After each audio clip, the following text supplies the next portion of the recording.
Ahí está. Perfecto. Todo suyo. Muchas gracias. Bueno, me toca la ardua tarea de levantarle los ánimos con todas las buenas noticias macroeconómicas y financieras que tenemos para compartirles tanto del ámbito internacional como del local, y con esas buenas noticias obviamente dejarlos bien arriba para la última disertación que nos va a dar el doctor Nayim. Y con esto, bueno, primero agradecerles por la invitación, el tiempo. Obviamente para nosotros es un gusto poder compartir con ustedes qué estamos viendo a nivel de no solo la macroeconomía, sino también de los mercados, porque a fin de cuentas, más allá de coyuntura, creo que esto es gran parte del qué hacer en cuanto a la actividad de las cajas y cómo poder apuntar esa sostenibilidad o al menos cumplir con el actuarial que tanto a veces también nos frustra o nos preocupa en la diaria y en especial en coyunturas como la que estamos ahora. ¿Se escucha bien ahora? Eso, bien. Bueno, voy a empezar por el ámbito internacional, porque siempre digo que si empiezo por el local, nunca llegamos al internacional. Así que vamos primero con qué está pasando con el mundo y de ahí vamos a disparar algunas aristas que nos hablen de cómo está en Argentina en este entorno, pero sobre todo cómo están los activos financieros disponibles o no que puedan tener, dependiendo obviamente de la legislación de cada entidad. Pero en principio, si lo resumimos, en un minuto están sucediendo tres cosas centrales y de las cuales ni Argentina ni cualquier país están ajenas. Lo primero, bancos centrales en modo restrictivo. ¿Qué quiere decir esto? Durante la pandemia se implementó el mayor set de estímulos económicos que ha visto la historia. En Estados Unidos y Europa, por ejemplo, entre estímulo fiscal y estímulo monetario, es decir, estímulo fiscal directamente el gasto del gobierno y estímulo monetario directamente el estímulo de los bancos centrales, se acumuló prácticamente un 25% del producto, o sea, del tamaño de la economía, solamente en estímulos. Y lo que sucede ahora en 2022 es que por primera vez en la historia tenemos que desarmarlos. ¿Por qué los tenemos que desarmar? Y acá me voy a adelantar un poco algunas cuestiones, porque por primera vez en 42 años tenemos inflación de más del 8% anual en Estados Unidos, por primera vez en la historia de la Unión Europea, inflación de doble dígito, 10% y aumentando. Así que un tema que estuvo prácticamente dormido desde la crisis del 2008 hasta acá, vuelve otra vez a la conversación. ¿Y vuelve de qué modo? Y para hacer esto dinámico voy a adelantarme y retroceder, así también los mantengo atentos a la pantalla. Vamos al último gráfico de todos, que es esto. ¿Por qué vuelve esta conversación y por qué esto es importante especialmente desde el punto de vista previsional? Porque ya no podemos ignorar el costo de perder el poder adquisitivo. ¿Y vuelve de qué modo? Y para hacer esto dinámico voy a adelantarme y retroceder o poder adquisitivo en pesos, el poder adquisitivo de los dólares. Y muchas veces, en este sentido, por tratar de ser lo más conservadores y convencionales posible, es decir, el famoso dólar debajo del colchón o el famoso dólar en la caja de seguridad, no estamos escapando de esto. Un dólar en 1975 equivale a 13 centavos de hoy. Y si hubieran tenido dólares en una caja de seguridad en los últimos 10 años, hoy hubieran perdido más de un 15% en poder adquisitivo. No es gratis no usar los recursos con los que obviamente se tiene para poder apuntar no solo a un rédito dentro de lo que es la sostenibilidad de las inversiones, sino también al menos poder compensarlo. El famoso costo de oportunidad que a veces nos gusta hablar mucho a nosotros los economistas. Más allá de eso y volviendo a los temas centrales. ¿Qué sucede entonces a raíz del mundo? Tenemos a los bancos centrales en modo restrictivo porque esa inflación hay que bajarla. Y solo se puede bajar de una manera, que es retirando precisamente los estímulos que se pusieron en pie para sostener la economía que tanto cayó durante la cuarentena y la pandemia. Y solamente hay dos formas de hacer eso. La primera es subiendo las tasas de interés, que para el efecto de economías desarrolladas es inmediato. Y para el efecto de las inversiones en dólares, especialmente renta fija, bonos, obligaciones negociables, sean de China, Brasil, Argentina o alguna compañía, desde YPF hasta Bank of America, si tienen una obligación negociable en dólares, indefectiblemente va a estar afectado por esto. tasa de interés de referencia de la Reserva Federal, que hace un año era 0, hoy es 3, a mediados del año que viene se espera que esté en 5 y que termine este año cerca del 4%, por primera vez en 15 años. ¿Por qué? Porque bueno, hay que bajar la inflación, porque al fin de cuentas, y lo sabemos muy bien en Argentina, la inflación es un flagelo sumamente nocivo para la estabilidad macroeconómica de largo plazo de cualquier país. Y lo que sucede en las economías desarrolladas, que hay veces que impacta muchísimo de lleno y que en Argentina lamentablemente no podemos gozar de eso, es que el hecho de subir las tasas te afecta directamente la actividad, los rendimientos, los precios de los activos financieros y los patrones de consumo. ¿Por qué? Porque el crédito al sector privado en Estados Unidos respecto del tamaño de la economía prácticamente que lo duplica. En Chile es cerca del 90%, en Uruguay es cerca del 40%, en Argentina es 8%. Así que si la tasa en pesos en Argentina es 60, 70, 80, 100, 150, no importa. Porque no tiene canal de transmisión hacia lo que es la actividad económica en su conjunto, por lo cual no baja la inflación. Sino que hay que hacerlo de otras formas que también obviamente son formas bastante difíciles de acordar, no solo a nivel político, sino también de sostener a nivel social. Porque lamentablemente en economía tenemos una contradicción.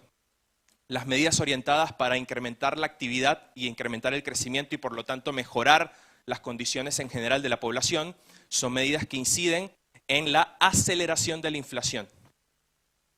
Las medidas orientadas a bajar y desacelerar la inflación son medidas que indefectiblemente impactan de forma negativa en el crecimiento. No hay con qué darle. Y es muy difícil balancear eso. Y si tienen las dudas sobre qué tan difícil es, pregúntenle a Mauricio Macri.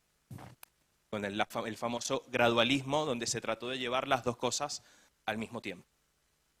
Es muy difícil. Y sobre todo es por eso también una de las razones por las cuales las fórmulas de otros países, para los casos no solo de Argentina, sino en general en Latinoamérica, funcionaron o terminaron en resultados totalmente distintos. Afortunadamente, países vecinos ahora pueden decir que sí les funcionó, pero no sucedió así ni en los 80 ni en los 90. En el caso de Argentina, todavía estamos en esa etapa, eventualmente vamos a salir, yo soy un optimista en ese sentido, pero hoy los bancos centrales del mundo están viviendo este problema por primera vez en 40 años.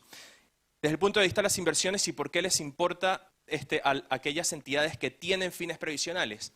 Porque el activo más conservador del mundo, que es el bono del Tesoro americano, y con activo más conservador me refiero al riesgo de crédito. El riesgo de crédito de Estados Unidos es 0. ¿Por qué? Porque se endeuda en su propia moneda y si tiene que pagar, va y literal imprime los billetes y paga. Así de sencillo. ¿Y por qué se sostiene ese nivel de confianza en Estados Unidos? Porque la moneda es prácticamente la referencia global y porque en general el mercado financiero, el sistema económico, nosotros, de alguna u otra forma, confiamos en el dólar. Así que básicamente hoy el activo más conservador del mundo, el bono del Tesoro americano, de menos de un año de vencimiento, hace prácticamente 12 meses me pagaba 0, hoy me paga cerca del 4%. Y probablemente en 6, 9 meses empieza a pagar algo cerca del 5%. Y ese movimiento de 0 a 5 aproximadamente nos generó esto que ven acá. Este es el desempeño en general de los mercados financieros en el año 2022, un año para el olvido en este sentido. ¿Por qué? Porque este proceso de suba de tasas para corregir la inflación recién empezó en marzo de este año. Tenemos aproximadamente casi 9 meses de proceso de retiro de estímulos monetarios y en aguas no exploradas, recuerden, por primera vez en la historia retirar los mayores estímulos que se han visto en la economía moderna, de lejos. Nunca antes ningún gobierno ni banco central ha tenido que hacer esto y todos los bancos centrales, y en general el promedio de los analistas, en los cuales no tengo ningún problema en incluirme, cometimos un error en 2021, que fue que pensamos que la inflación más alta era transitoria. ¿Por qué? Porque estaba derivada de los costos en logística y transporte que se incrementaron producto de las cuarentenas. Y decíamos, si se acaban las cuarentenas, se acaban esos costos, baja la inflación. No fue así, y sobre todo porque en el caso asiático, donde está el principal centro exportador del mundo, que es China, más allá de otros países, siguieron implementando cuarentenas estrictas, los costos no bajaron y cuando empezaron recién a bajar, llegó la guerra. Y con esa guerra obviamente la necesidad de incrementar tasas rápido y de forma violenta y con esto el desempeño del mercado financiero tal como lo ven acá. Para resumir, bonos del Tesoro americano entre 0 y 1 año, los activos más conservadores del mundo, 0,4% de caída, negligible. Hoy una tasa del 4%, hace un año tasa de 0. Los bonos del Tesoro americano entre 7 a 10 años, libres de riesgo de crédito, más no libres de riesgo de precio. Han caído 17%. Bonos del Tesoro americano entre 7 y 10 años. Bonos del Tesoro americano a más de 20 años, parte de la crema innata de las inversiones de largo plazo de los fondos de pensiones en Estados Unidos, como por ejemplo el famoso Fondo de Pensiones de los Maestros de Texas, bonos a más de 30 años, 36% de caída en precio en lo que va del año. Porque acá se deriva un concepto muy interesante. No solo desde el punto de vista de las inversiones tenemos que ver la naturaleza del riesgo de crédito que hay detrás, sino la sensibilidad que hay del lado de los precios a los cambios en tasas de interés, políticas fiscales, políticas monetarias. Y es por eso que esta diferencia de acá en adelante se hace más vital. No es lo mismo estar invertido en un bono del Tesoro a 20 años que en un bono del Tesoro a 1 año. Si son una entidad que lo compró rindiendo 4% y se lo van a quedar por 30 años y lo cobran a vencimiento, bueno, si no miran la cuenta, están tranquilos. Pero si la llegan a mirar, tienen 36% de caída. Si cortáramos el año acá, sería la caída históricamente más profunda para bonos del Tesoro americano, que de vuelta son los activos más conservadores en riesgo de crédito. Es histórico lo que está pasando. Y es la primera vez desde 1937 que los bonos del Tesoro y las acciones, que son estos índices que están acá, están cayendo en la misma proporción a más de un 15%. Así que también el que invirtió en acciones no la ha estado yendo bien. Y vengo con estos zarpazos, estos golpes a la primera, porque es obviamente lo que nos cuesta un poco digerir, pero no todo es caída. Más allá de lo que vemos acá, que es el desempeño de las materias primas, que esto obviamente hace más caso hacia lo que representa Argentina en el mercado internacional, uno de los países beneficiados por las consecuencias del conflicto entre Rusia y Ucrania, o más allá de ver esto, que es el índice del dólar a nivel global, como aumenta la tasa en Estados Unidos, los capitales migran a Estados Unidos, es un imán, y el dólar se aprecia. Más allá de eso, esto es una cara de la moneda. Porque la otra cara de esa misma moneda es lo que hablábamos un poquito antes, y acá me adelanto otra vez. Hoy, sé que acá hay bastante información, pero vamos a desglosar cada una de estas cosas. La otra cara de la moneda es que si tengo disponibilidad hoy y tengo la posibilidad desde el punto de vista de la constitución legal de la entidad y puedo invertir afuera, un bono del Tesoro americano a 1 o 2 años rinde cerca del 4,5%. Y de vuelta, ese es el piso. Nos vamos a una obligación negociable de una empresa de primera línea, empezamos a rendir 5. Nos vamos a una obligación negociable de una buena empresa en Latinoamérica, empezamos a rendir 6. Dependiendo obviamente del apetito por riesgo, del plazo y del tipo de industria que estemos seleccionando. Pero a fin de cuentas, la otra cara de esa moneda es que hoy estamos ante una oportunidad histórica para activos conservadores.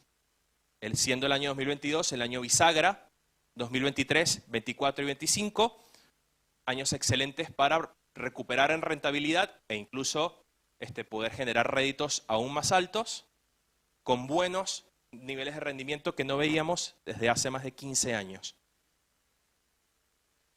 ¿Cuál es el tema? Al menos a considerar en el medio, lo que sucede con la inflación y lo que sucede con este señor, que este señor es la tasa de interés en Estados Unidos.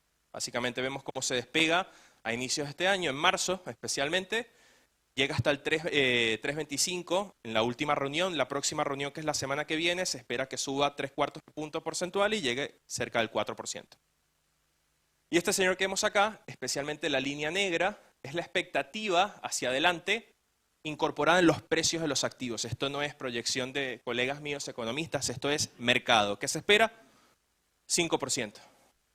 Y que pausen ahí los incrementos en las tasas de interés. ¿Por qué hablo de que pause y por qué es importante esto? Porque si pausa el incremento en las tasas de interés, pausa obviamente la volatilidad y pausa el ajuste que hemos estado viendo histórico de vuelta en los activos financieros convencionales. Más allá de eso, es importante tener en cuenta otro de los temas, que era el central que teníamos acá, que es que por consecuencia de la inflación, los bancos centrales tienen que actuar y eso genera esta inflación o recesión. Porque, otra vez, volvamos al mismo concepto, el tamaño del crédito al sector privado en relación a la economía en los mercados desarrollados a veces duplica incluso el producto. Entonces los aumentos de las tasas son completamente instantáneos en su efecto en la economía, especial en Europa y en el Reino Unido, porque, por ejemplo, las hipotecas están a tasa flotante, que quiere decir que si sube la tasa, directamente sube lo que tengo que pagar por mi hipoteca. Es instantáneo el efecto. Y si tengo que pagar más de hipoteca, y antes pagaba hace un año 0, y ahora tengo que pagar entre el 6 y el 7, claramente mi patrón de consumo va a cambiar.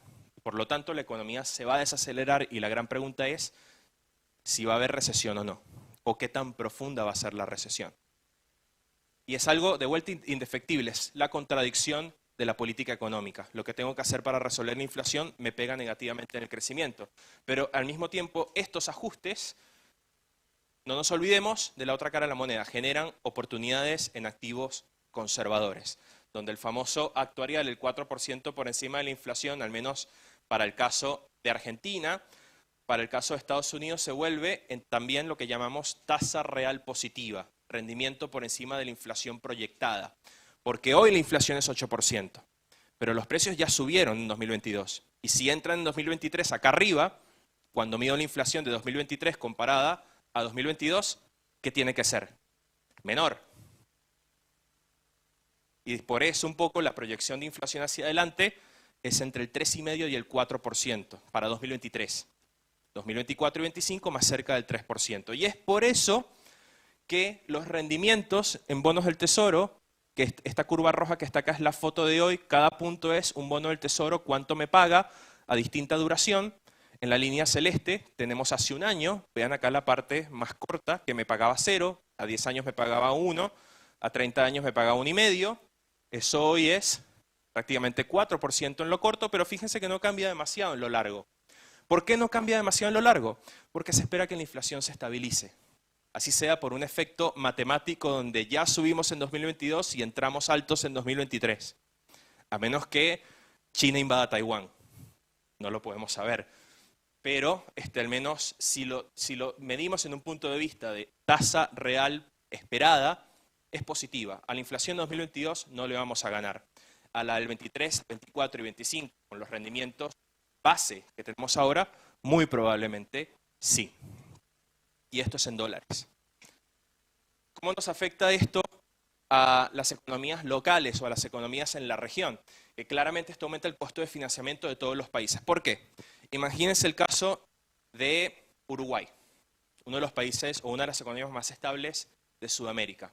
Hace un año, un bono de Uruguay a 10 años rendía cerca del 1,5-2%, que eso lo podemos traducir como el costo que tiene Uruguay de financiarse en el mercado internacional para sus distintos programas económicos, de gobierno, política fiscal, etc. Hoy un bono de Uruguay, por toda esta suba de tasas, rinde 5%. El costo más que se duplicó. ¿Pero hizo acaso Uruguay algo malo? Absolutamente no. Es un exportador de granos, se vio beneficiado por el aumento de los precios de las materias primas. Además, tiene bajo déficit fiscal, además tiene superávit comercial. Entonces, ¿cómo puede ser que el bono de Uruguay me rinda 5 y haya caído en precio prácticamente un 20% si hicieron la tarea bien? Porque de vuelta, esta es la referencia. Uruguay no puede rendir menos que el Tesoro americano. Así de sencillo. Y esto es tanto cierto para el ejemplo de Uruguay como también para el ejemplo de Argentina. Han visto que los bonos soberanos han caído cerca de un 30% en lo que va del año, eso lo vamos a repasar ahora. diríamos que aproximadamente la mitad de esa caída es producto del ámbito internacional. Por eso comentaba, y por eso insistimos en esta parte, pueden tener bonos argentinos en dólares, podemos estar muy metidos en la cotidianidad argentina, en lo que sucede a nivel del gabinete, en lo que sucede a nivel de la política, y más aún ahora con ciclo electoral.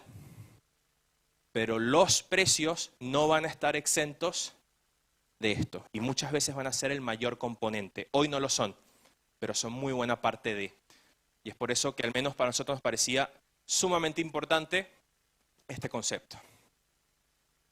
Ahora, antes de pasar a Argentina, un muy breve gráfico que a mí al menos me interesa mucho por el perfil de largo plazo que normalmente tienen las cajas previsionales, y es una ventaja. Nosotros, al menos en Puente, muchas veces tenemos que tener conversaciones totalmente diferenciadas para hablar del mismo concepto, porque no es lo mismo el patrimonio de un individuo, que son los ahorros que ha generado toda su vida, además de las contribuciones que ya ha hecho a los sistemas de previsión. No es lo mismo, obviamente, esa conversación de cómo va a ser configurado ese patrimonio, porque las necesidades son totalmente distintas a la de una entidad que hoy tiene un horizonte de mucho más plazo respecto de las inversiones que tiene que hacer. ¿Y por qué insisto en esto? Porque acá, al menos, ni siquiera lo estamos tomando con el mercado de bonos, porque en el mercado de bonos esto es mucho menos drástico. Pero tomándolo con el mercado de acciones, hacemos un ejemplo de la importancia del plazo de las inversiones y de respetar ese plazo, más allá de la importancia de saber seleccionar bien en qué invertimos. ¿Por qué?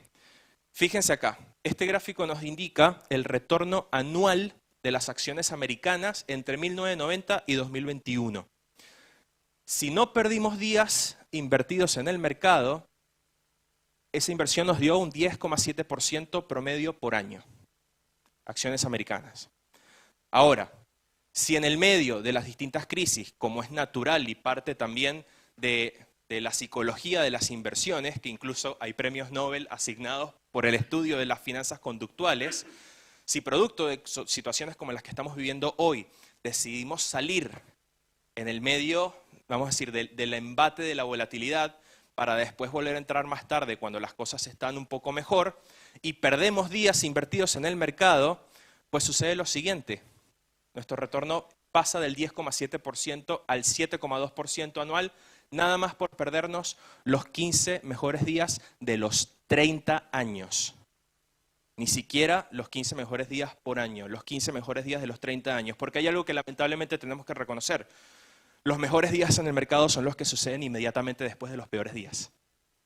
Y como suceden inmediatamente después de los peores días, probablemente es donde tenemos menos ánimo, menos convicción, menos creencia de que hay que mantenernos invertidos.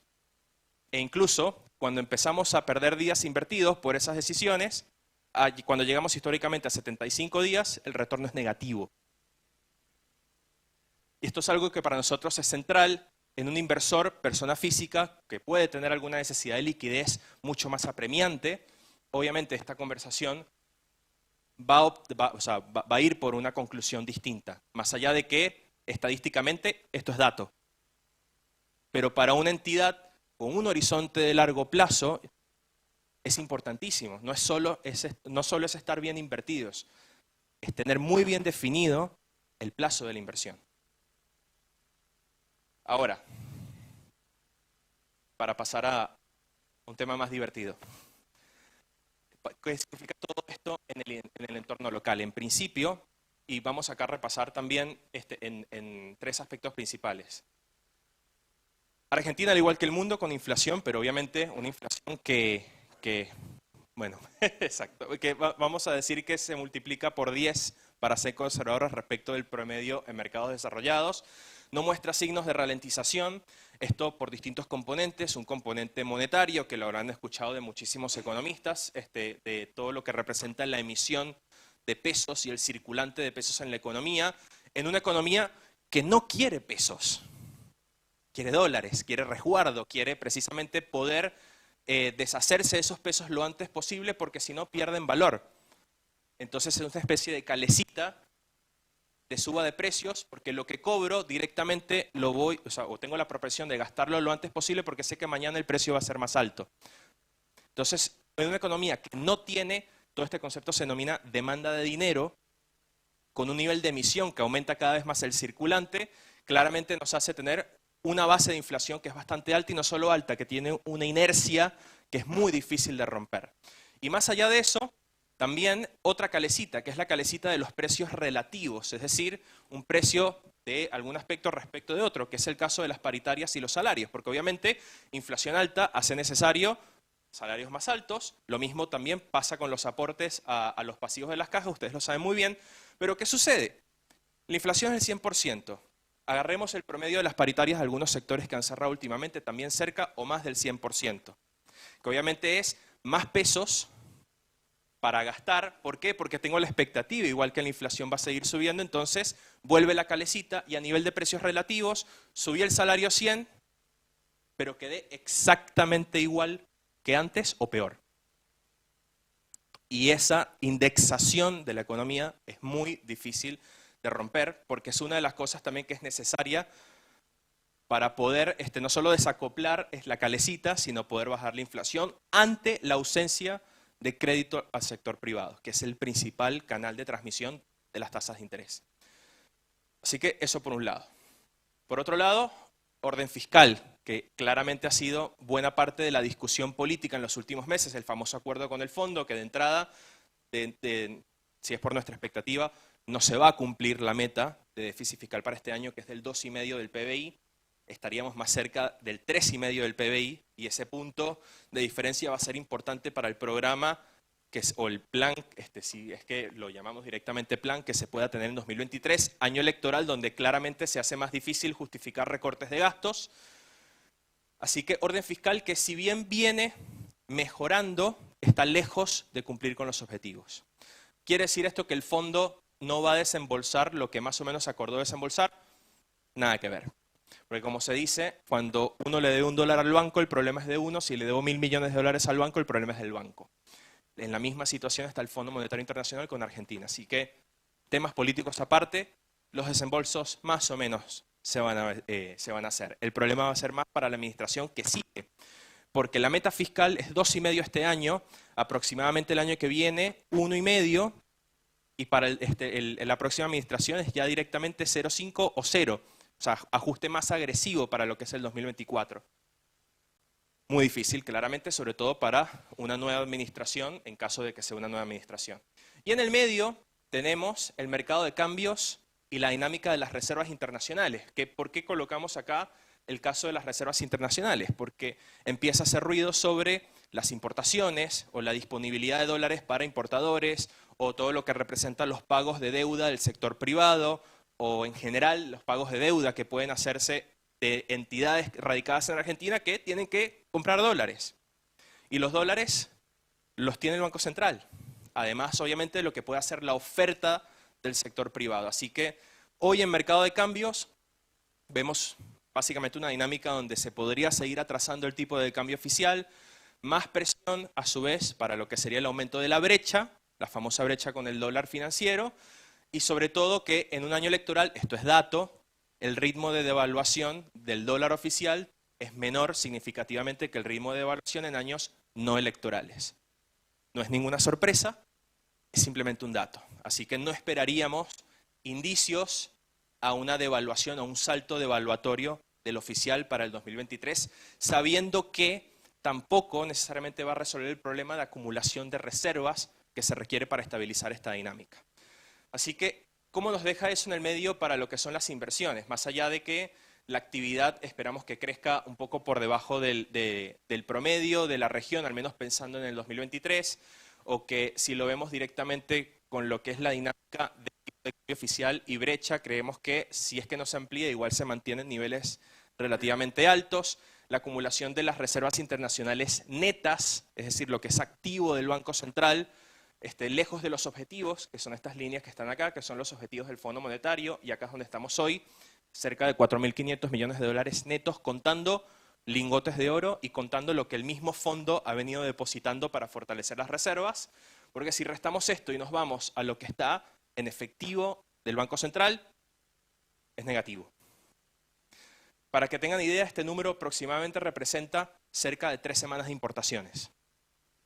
a las necesidades actuales. No por coincidencia, ahora se acaba de renovar ciertas legislaciones del punto del Banco Central de las famosas licencias automáticas y no automáticas para los importadores, porque es el hecho de reducir la presión acá. Así que todo esto lo podemos más o menos derivar en que si es por la solución de manual, tienen que devaluar. Es la solución de manual, solo que la solución de manual me aumenta más la inflación y no tengo otra forma de contenerla, al menos no de forma inmediata porque no tengo el canal de transmisión, tampoco necesariamente el capital político para sostenerlo en un año electoral donde hay altas probabilidades, si le hacemos caso a las encuestas, de un cambio de gobierno. Así que hoy, básicamente lo que estamos viendo son pseudo devaluaciones. Lo pueden llamar dólar Qatar, lo pueden llamar dólar turista, dólar lujo, dólar tecno, dólar soja. Son devaluaciones, al menos de forma sectorial y así sea también de forma temporal. Pero ¿qué ocurre también con esto? Fíjense la dinámica del dólar soja. Perfecto desde el concepto de liberemos dólares que están represados en el sector privado por no tener el incentivo para liquidarlos y tengamos una mayor oferta de dólares de parte del sector privado que reste presión a esto, los famosos 5.000 millones de dólares del campo, y después lo quitamos. ¿Pero qué quiere decir esto? El Banco Central comprando dólares a 200 para después venderlos a 150. Compra caro para vender barato. ¿Y qué significa eso para la economía en general? Más pesos circulantes, que hay que retirarlos vía otros canales como las LELIQs, los instrumentos del Tesoro Nacional, etcétera, que hoy, por esta configuración del sistema financiero, es el principal activo de los bancos. Típicamente el activo de un banco tiene que ser su cartera de créditos, pero hoy la cartera de crédito compite en tasa con los instrumentos del Tesoro. Y muchísimas veces es muy difícil ganarle. Eso, lo que, al menos si es por concepto técnico, los economistas denominamos el crowding out, cuando el gobierno compite contra el sistema de créditos con instrumentos que pagan tasas que son claramente bastante atractivas. Así que hoy, cuando tienen un plazo fijo, la contrapartida de eso es riesgo del Tesoro Nacional, no la cartera de créditos del banco necesariamente, porque hoy es el principal instrumento. Así que hoy lo que se puede obtener por un plazo fijo, que a fin de cuentas está respaldado por esos títulos, la gran pregunta es, ¿me da mejor tasa que los instrumentos del Tesoro? No, porque el plazo fijo paga 65, los instrumentos del Tesoro pagan 80 en tasa nominal.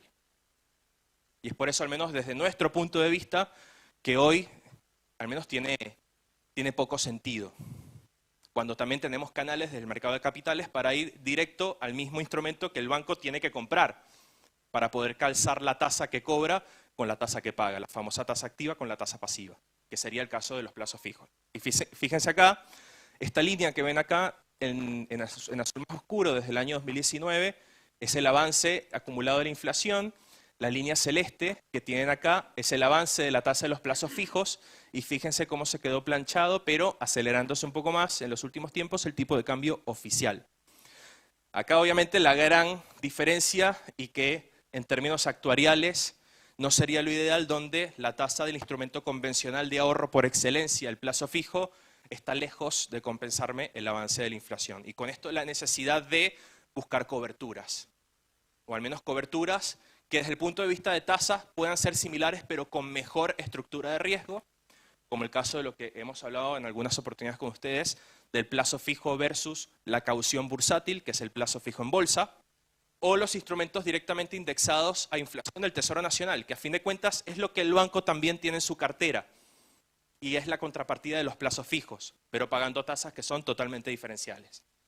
Y lo que sí vemos es que poco a poco el tipo de cambio oficial va alcanzando en acumulado a lo que es la tasa de los plazos fijos. No es ninguna coincidencia, esto también forma parte del programa con el fondo, para tratar de bajar un poco la presión que tenemos desde el punto de vista de la brecha cambiaria, que hoy se ubica cerca del 90%, supo estar cerca del 120%, creemos que podría estabilizarse entre el 100 y el 115% para los próximos meses. Y más allá de eso, fíjense, todo esto está sucediendo con la liquidación valuada en dólares del sector exportador del agro más alta en los últimos 18 años. Aproximadamente 9.000 millones de dólares valuados en liquidación del campo. Fíjense acá, todos estos picos que tenemos son las cosechas de soja.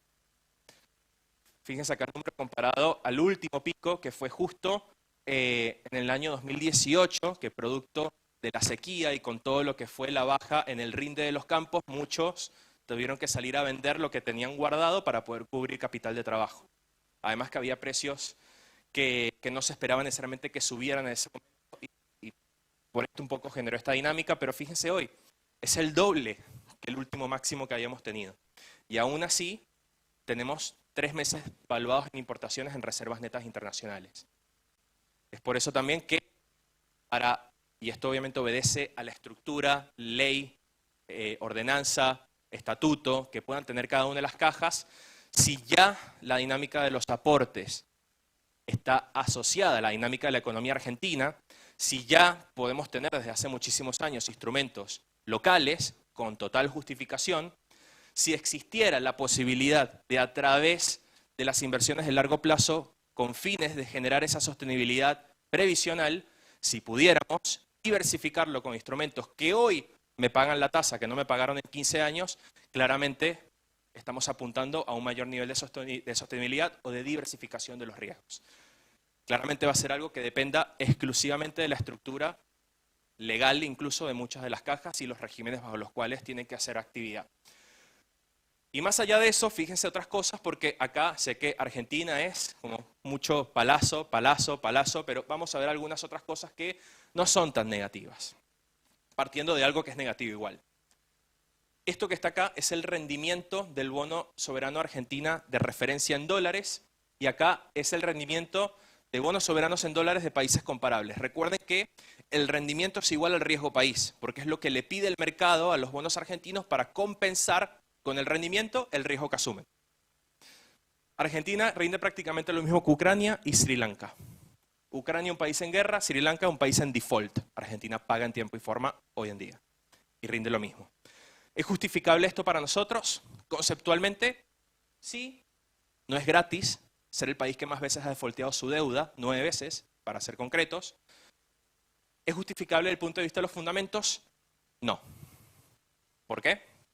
Porque tenemos a los bonos argentinos con paridades prácticamente entre 18 y 25%. Para que se haga una idea, la reestructuración de deuda más leonina en la historia del país, que fue la del año 2005 y 2010, tuvo una quita de capital sobre los bonos del 75%, a lo que se agregó el famoso cupón del PBI, que con el valor que tenía ese cupón quedó en 50% de quita en valor. Es decir, si yo compré un bono argentino en 20 en ese momento y participé de la reestructuración, lo que tenía valor de mercado al día siguiente de la reestructuración era el doble. O sea, lo que queremos decir es que históricamente, ¿quién estuvo comprando estos precios en Argentina y supo esperarlo, sabiendo que es una montaña rusa y que no nos va a dejar dormir tranquilos? Al menos históricamente nunca perdió. Y otra cosa, tenemos bonos al 2029, 30, 35, 38, ténganlo por seguro que antes de ese vencimiento va a haber una nueva reestructuración, sin ninguna duda. Probablemente, y si es por lo que marcan los precios, en 2024 o 2025, que es cuando caen los pagos de capital más grandes. Ahora, una reestructuración que tendría que ser demasiado más leonina que la última, la última no, la que se hizo en 2005 y 2010, que fue bastante agresiva, como para que estos precios reporten niveles en los que podamos perder pensando de acá a esos años. ¿Queremos decir con esto que hay que salir a comprar bonos soberanos? No. Acabamos de decir que lo mejor es diversificar. Lo que queremos decir es que con esta dinámica de precios, quien ya arrastra bonos soberanos de las últimas reestructuraciones o quien no tiene en absoluto, que es muy raro que eso fuera así, hay arbitrajes para hacer dentro de la curva para posicionarse en el bono que mejor posibilidad de recupero tiene pensando en una eventual recuperación de los precios. Que va a estar asociada a las elecciones, de una se los vamos aclarando porque es muy difícil a nivel fundamental que esto incremente por su propio impulso, pero más allá de eso, fíjense la diferencia con el Global 2035, acá justo creo que están cambiados algunos precios, pero vale cerca de 20, cuando el resto vale entre 23 y 24. Decimos el riesgo es similar, los plazos son similares, los cupones son bastante más bajos que antes, no hay mucha diferencia desde el punto de vista del flujo de fondos, me paro en el bono que más posibilidades tiene de recuperar. que este año obviamente el desempeño ha sido negativo, pero fíjense, el 35 contra el 30, al menos lo que ha sido en los últimos 12 meses, cae menos y cuando recupera, recupera más. Porque es el bono que menos vale. Es el que menos vale porque es el que menos flujo paga en ponderación con el resto. Pero el resto tampoco paga demasiado. Los cupones promedios son menos del 4%, cuando antes eran en promedio cerca del 7%, que fue la gran quita que se hizo en la reestructuración del año 2020. Y además tengan en cuenta lo siguiente, y con esto puedo ya ir terminando. Estos bonos que están acá, al menos los globales, son legislación internacional. ¿Qué quiere decir esto? Si sucede algo legalmente hablando, si el gobierno patea el tablero, este o el que venga, en una negociación o renegociación de deuda, si se van a la opción nuclear de cerrar la puerta a lo que sería la Cámara de la negociación, si sucede eso y vamos a litigio, los bonos a nivel internacional en este sentido se litigan en las Cortes de Nueva York, los de ley local se litigan en Comodoro Pi. Más allá de eso, si se quiere reestructurar estos bonos, el gobierno no lo puede hacer de forma unilateral. ¿Por qué? Porque están legislados fuera de Argentina. Para reestructurarlos necesita sí o sí el acuerdo de los acreedores. ¿Van a dejar los acreedores que se haga una quita mayor al 75% del valor nominal para justificar estos precios de hoy? Nuestra respuesta es que no, claramente, porque los fundamentos tampoco lo justifican. Así que hay dos bandas, no es solo que el gobierno diga, bueno, me lanzo de cabeza, hago la reestructuración más agresiva, sino también lo que se acepte del otro lado. Cosa que no sucede en concepto con los bonos de legislación local. Si bien en la última reestructuración el tratamiento fue igual en los dos. Pero la diferencia, y como ya lo vimos en 2019, con el reperfilamiento famoso de las letras del Tesoro en dólares y en pesos, que muchos de ustedes habrán vivido, esto fue total y completamente unilateral. ¿Por qué? Porque es legislación local. Si el gobierno lo dictamina, se hace. Punto. No hay tutía. Así que también no es solo el tipo de instrumento, no solamente se trata del plazo del horizonte de inversión, se trata, cuando estamos en Argentina, de hablar de cosas que no deberíamos hablar ni siquiera, que son los aspectos legales y más técnicos de un instrumento financiero. Pero no dejan de ser importantes. Y la otra cosa, para ilustrarlo gráficamente, acá lo que ven en estas columnas es el aumento en el rendimiento de la deuda soberana de los países de la región, Argentina, Brasil, Uruguay, Paraguay, y lo que hacemos acá es desglosar qué vino por el componente internacional, qué vino por el componente local. ¿Qué quiere decir esto? Si acá tenemos un aumento de 700 puntos, significan 7 puntos porcentuales más de rendimiento. Si rendía 20, ahora rindo 27, para hacer el ejemplo numérico.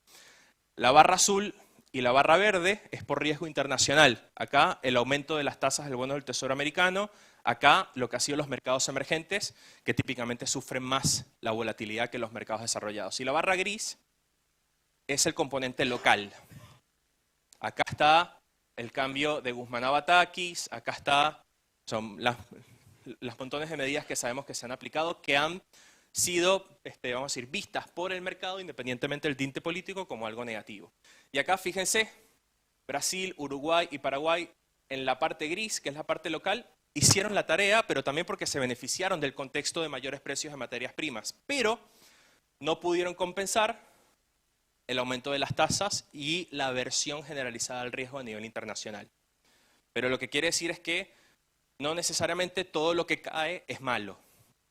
Hay veces que no hay dónde esconderse, que es como está sucediendo ahora, pero eso nos abre la oportunidad de excelentes activos a plazos de acá a los próximos 3 a 5 años, con tasas y rendimientos que no habíamos visto en los últimos 15 años.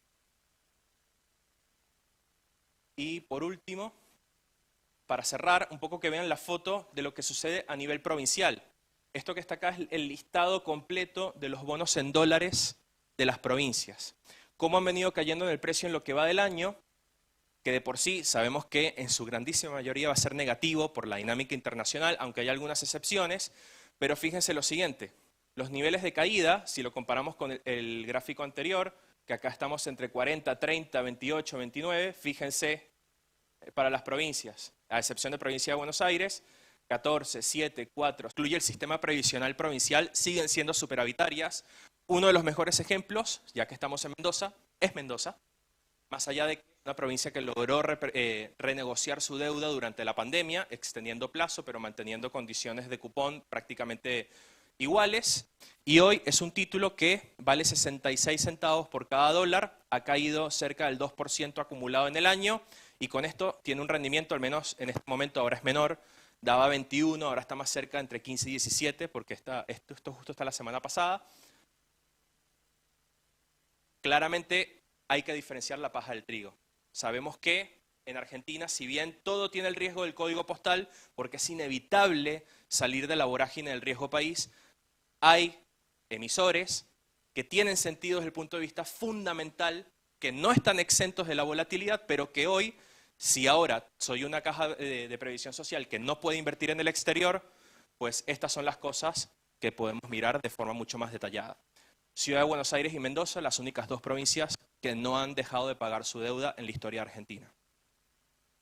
Rinde Ciudad de Buenos Aires, cerca del 12%, bueno, un poquito más abajo el día de hoy, 10%, y Mendoza algo más cerca entre el 15 y 17% en dólares. Eso sí, el precio siempre, porque estamos en Argentina.